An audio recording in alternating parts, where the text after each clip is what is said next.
एक माँ का इकलौता बेटा था, उसकी डेथ हो गई, जवान था, उसकी अभी शादी भी नहीं हुई थी, इतना सुंदर लड़का, पढ़ा लिखा, डेथ हो गई जवानी में ही, एक्सीडेंट हुआ, मौत हो गई। अब बहुत रोना पिटा हुआ, किसी तरह पिता तो संभल गया पर माँ नहीं संभल पा रही, रोज रोना, अपना उसने पूजा करनी, ना नहाना, ना रसोई में नहा के जाना, ना खाना खाना, फटे हाल रहना, सारा दिन ऐसे जैसे भिखारी हैं, रोते रहना। सब उसको समझाते थे कि भाई जो हुआ भगवान की चीज़ थी, भगवान ले गया, भगवान से लड़ाई कर सकते हो? नहीं कर सकते। भगवान एक क्या 10 भी ले जाए तो तुम उसका कुछ नहीं बिगाड़ सकते। उसकी चीज़ थी, वो ले गया, उसको चाहिए थी, उसने ले ली, बात खत्म। अब ठीक है, थोड़े अफसोस होगा, 2 4 10 दिन, महीना 2 महीना अफसोस है, उसी चीज़ को लेते रहो। वो आत्मा बेचारी जहाँ बैठी होगी वहाँ वो आत्मा कल्पेगी, उसको भी तो दुख पहुँचेगा। तो एक दिन उस महिला को सपना आया, रात को महिला को उस महिला को सब समझाते थे, नहीं समझती थी। रात को उसको सपना आया कि उसने ऊपर स्वर्ग में एक लाइन देखी, जिस महिला का बेटा मरा था उसने नहाना धोना, खाना पीना, बातचीत करना, घर में सफाई करना सब बंद कर दिया। अब उसको कई लोगों ने समझाया, अगर तेरे ऐसा करने से तेरा बेटा वापस आ जाएगा तो हम भी अपने घरों में खाना नहीं बनाते, हम भी अपने घरों में सफाई नहीं करते, हम भी नहीं नहाते, अगर तेरे को गारंटी है कि तेरा बेटा वापस आ जाएगा तो। वो नहीं मानी, किसी की नहीं मानी। और घर का जो वातावरण ऐसा हुआ कि सारा का सारा परिवार बीमार रहना शुरू हो गया, क्योंकि जिस घर में कला क्लेश रहता है, रोना पिटना रहता है, वहाँ पूरी की पूरी नेगेटिविटी आ जाती है, सारा का सारा परिवार बीमार ही रहता है। क्योंकि जब तुम खाना बनाओगे रोते रोते तो क्या, वो जो खाएगा वो भी पछताएगा और रोएगा, बीमार होगा। इसलिए जो बीमार हो घर में देख लो, अगर कोई बहन माँ बीमार है तो उस दिन खाना मत बनाए, रसोई में मत जाए, क्योंकि तुम्हारी जो धारणा, जो बीमारी से कलप कलप के तुम खाना बना रही हो कि जान शरीर तो इजाज़त नहीं दे रहा, पर तुम खाना बना रही हो, तो उस खाने को जो खाएगा वो भी बीमार होगा। इसलिए उस दिन हाथ जोड़ दो, भाई होटल से मंगवा लो, मेरे बस का नहीं है, मत खिलाओ वो खाना। बनाना है तो तुम्हारा मन बिल्कुल शांत है तो खाना बनाओ। पहले देखो ना, माँ कितने प्यार से खाना बनाती थी, खिलाती थी, भगवान का नाम लेती थी, आजकल वो नहीं है।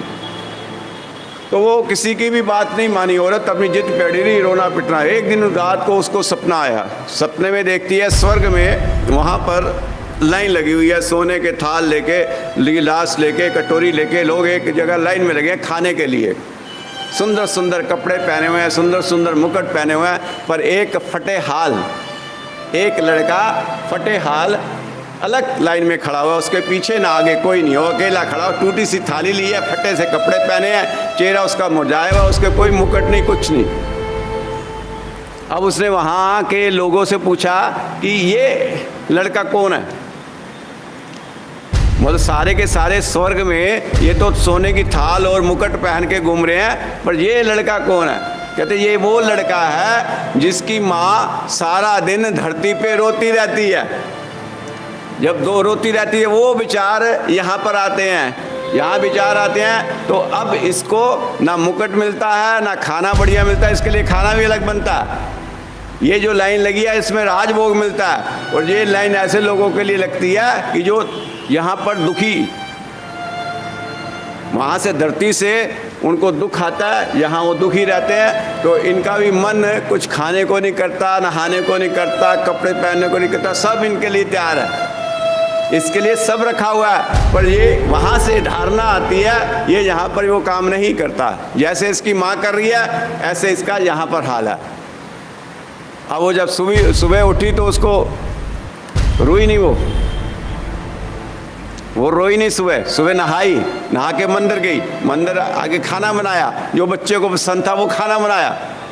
अब उसका पति हैरान हो गया कि इसको क्या हो गया, रात को तो इसको इतना समझाया, इसको समझ नहीं आया, और इतने दिन से लोग समझा रहे थे, आज अचानक क्या हो गया। फिर उससे पूछा, फिर उसने बताया कि ऐसे ऐसे रात को मेरे सपने में मेरा बच्चा आया जो अलग से वहाँ फटे हाल खड़ा हुआ था, रो रहा था और टूटी हुई थाली उठाई हुई थी, और बाकी जो बच्चे थे, लोग थे, वो मुकुट पहने हुए थे, सुंदर सुंदर कपड़े पहने हुए थे, सुंदर सुंदर थाल थे उनके पास।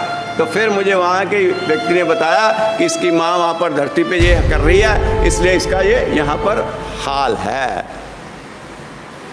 तो जब मैंने पूछा इसके लिए क्या करना पड़ेगा, तो उसने कहा कि आपको खुश रहना पड़ेगा, आपको अच्छे अच्छे पकवान बनाने पड़ेंगे। इसके लिए जो अच्छा ये खाता था, हफ्ते 10 दिन में अच्छी अच्छी खाना बनाओ, मंदिर जाओ, इसके लिए हाथ जोड़ो भगवान से कि इसकी आत्मा को शांति मिले। अब अगले दिन उस माँ को फिर सपना आया।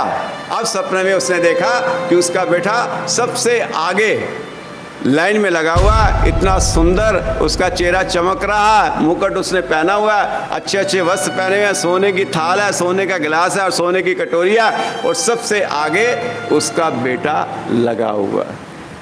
उस दिन से उसने फिर कसम खा ली कि आज के बाद मैं अपने बच्चे के लिए नहीं रोऊंगी, बस दुआ मांगूंगी कि हे भगवान मेरा बच्चा जहाँ भी है खुश रहे।